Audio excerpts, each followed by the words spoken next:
Hi, my name is Joyce. Today I'm presenting you a scoping review of mechanical testing the stiffness of ankle foot orthosis, AFO. First, what is the definition of the AFO stiffness in this review and why we want to test the AFO stiffness? The AFO stiffness refers as the AFO ankle stiffness in the sagittal plane in this review. So the ankle stiffness represents the restrictions or the resistance against rotation around ankle. It determines how much restrictions or support an AFO can provide. Therefore, it's very important. The AFO stiffness can affect and help with the gait and the rehabilitations. And we all know that when you bend AFOs, the rotation happens in 3 planes, and in this review, we only focus on the sagittal plane. This review collects studies that investigate AFO stiffness using mechanical testing or bench testing methods only. 6 digital databases were included, and we included studies of any designs that develop mechanical testing methods to assess and report AFO stiffness directly or contextually.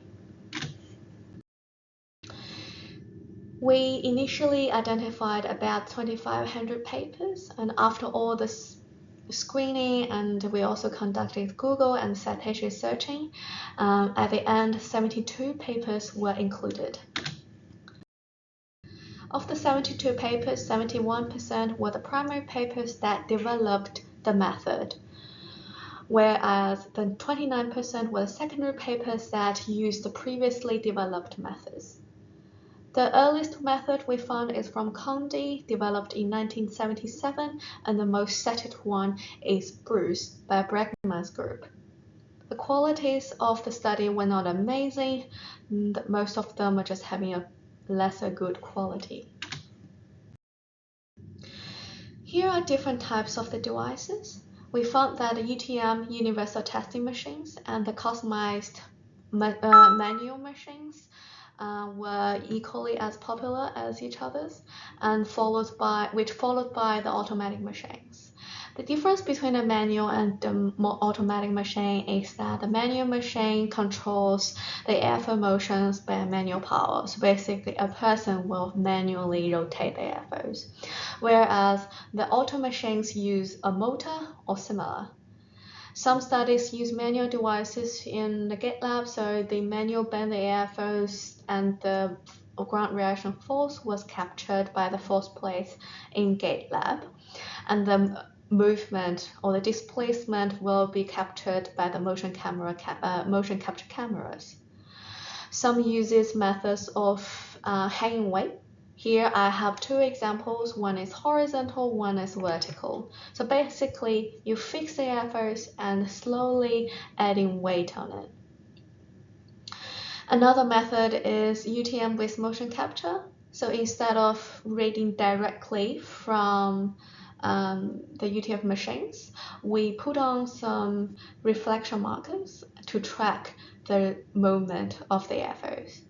Another paper conducted in 1993 used muscle training machines. I believe that they just asked the person to sit there and train him to bend the AFOs in a certain way.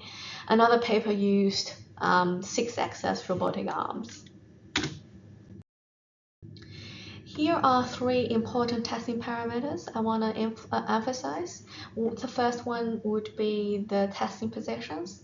More than half of the included studies tested the stiffness in a vertical 1 positions, which is just up front. It makes sense. It's just testing in a manner that mimicking walking. Another important one is control variables. About half of the papers use ankle deflection angle as their controlled variables. Here we plotted the reported range of motion of the ankle angle. In terms of testing speed, many papers run the test with a quasi-static speed, which is a very slow speed that is about 0 to 5 degrees per second.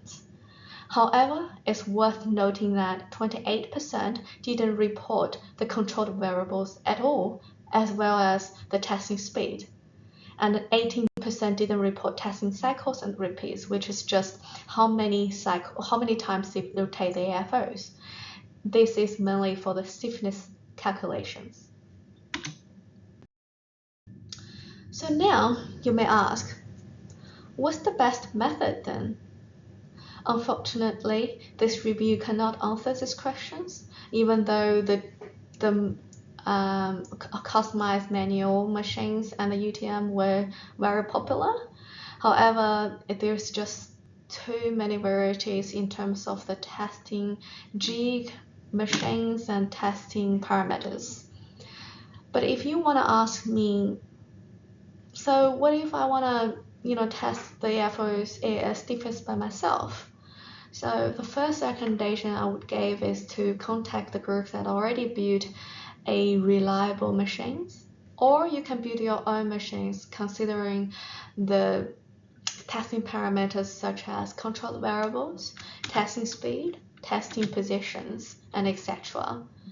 Lastly, we would highly recommend you to conduct and report the reliability test of your methods. In conclusion, we outlined the huge variety of the testing methods for mechanical testing AFO stiffness. We also highlight the need for an international standard for assessing AFO stiffness.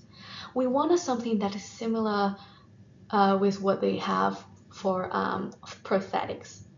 We highly recommend an adequate and better transparent reporting manner.